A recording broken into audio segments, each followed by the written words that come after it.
What's up, y'all? It's the Cowboy Drummer. Say hello to the Cowboy Drummer, man. We're back with another video, and today we are going to make a SNOM. If you don't know what a SNOM is, I believe Larnell Lewis is the guy who coined that term, but it's a floor tom and a snare mixed in one. It's basically just a big, deep snare drum. And a lot of people will make these via converting the floor tom into a snare. So they'll drill holes in it so they can add a throw off, and they will sand down the snare bed, you know, do a proper conversion of an actual floor tom to an actual snare drum. But there's a way that you can make this instrument without drilling any holes or altering your floor tom at all. Okay, you can just take an existing 14-inch floor tom and an existing 14-inch snare drum, just like these two, and you can connect them together so that your floor tom is a snare drum. Back when I first made that video, some people would comment and say that they saw it before, or someone did it in the 70s.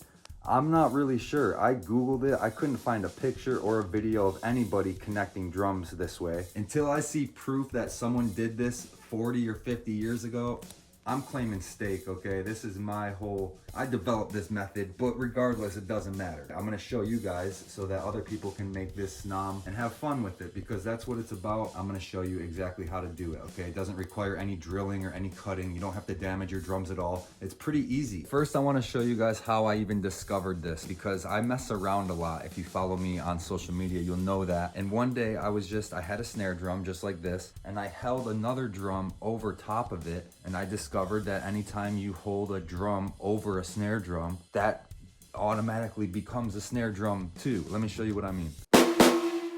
An out of tune one, but it's a snare. And this is just a regular tom. But when you hold this over the snare drum, it doesn't even have to be touching. It can be hovering over the snare and it'll turn into a snare, just like this.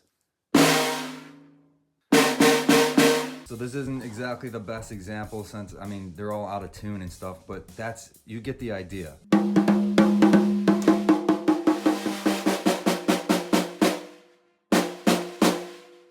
Once I discovered that, I was like, okay, there's something more to this. If all I have to do is just hold a drum over a snare and it turns into a snare, there's something there. And it's freaking sweet. So then I figured, why not do it with a floor tom? Connecting them together is actually a lot easier than you'd think. The first thing we're gonna do is take off the top snare head. Let's go.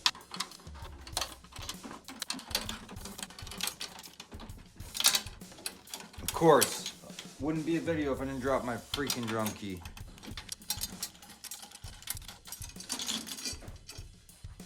Okay.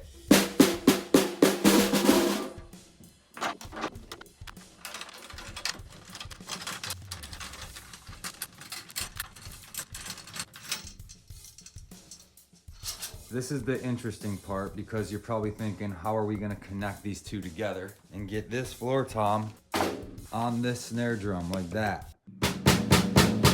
I don't have anything between them, okay? I don't have like a rubber gasket or a snare head, nothing. It's just sitting on there. So if you're the guy who's concerned about the bearing edges on your drum, then you might not want to do this.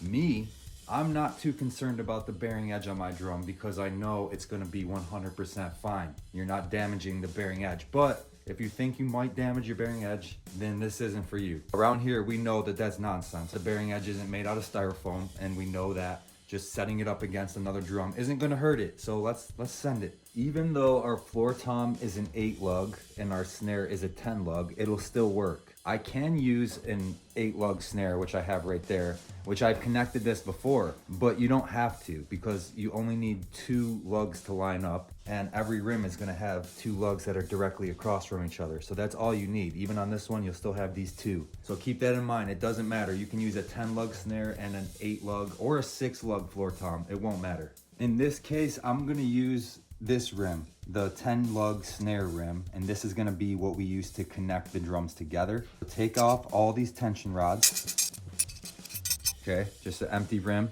and then go back to your floor tom rim, and we're going to use 2 of these tension rods. That's all you need, just 2, and those are going to be our ones that go across from one another.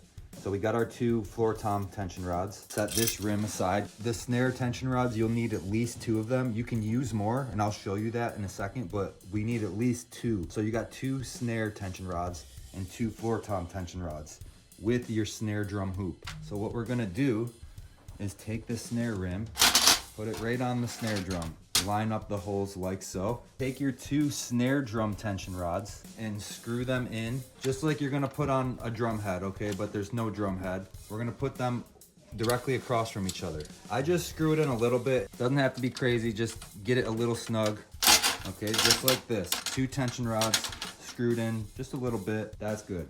Now you can take the floor tom, set it on top of the snare, and then take your 2 floor tom tension rods that we set aside earlier, and we're gonna use these 2 to go up into the floor tom, one on each side directly across from each other. Just a few turns, like 4 or 5 turns again, same thing as the snare.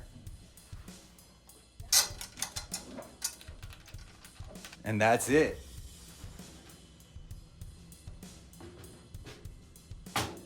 Now you can snug down those tension rods just to make it a little bit tighter. And if you really want, you can go around and fill out the rest of the tension rods on the snare, just so it's a little more secure. But you really don't have to. As long as you have those 2 going down into the snare and then 2 going up into the floor tom, you'll be good. It's not gonna fall, it's not gonna go nowhere, and your bearing edge is not gonna get damaged because we're not smashing it, or, I mean, don't tighten the crap out of them. Just get it snug. You'll be fine. You see, I still have some wiggle room. They're not crazy tight, but they're tight enough to just hold it so it doesn't fall down, and that's all. Look how sick that looks. See how I have this tension rod going up, that one going down, this one going up again, and that one going down. There's really no need to put the other ones in going down into the snare. If you had an 8-lug snare like this one, you can connect all of them because they'll line up perfectly. Okay, so you can go 1 up, 1 down, 1 up, 1 down. You could do that around the whole drum, but that's just overkill.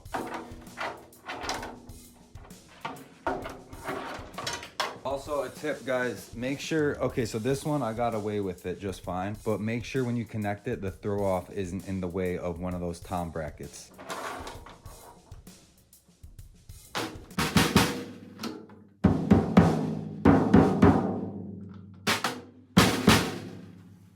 Feel free to get creative with it. You can just leave it wide open with no dampening.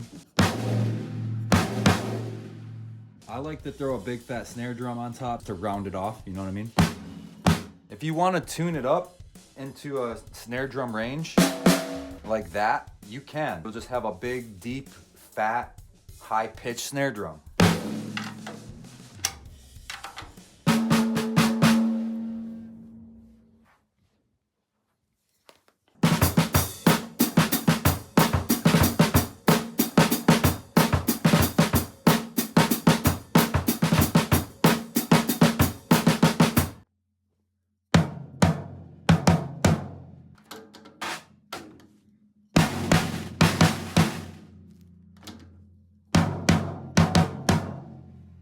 But that's it, guys. I hope you enjoyed this video. I hope you learned something new today. Share, comment, subscribe, follow me on all social medias at The Cowboy Drummer. Thank you for watching. I appreciate y'all, and I'll see you in the next one.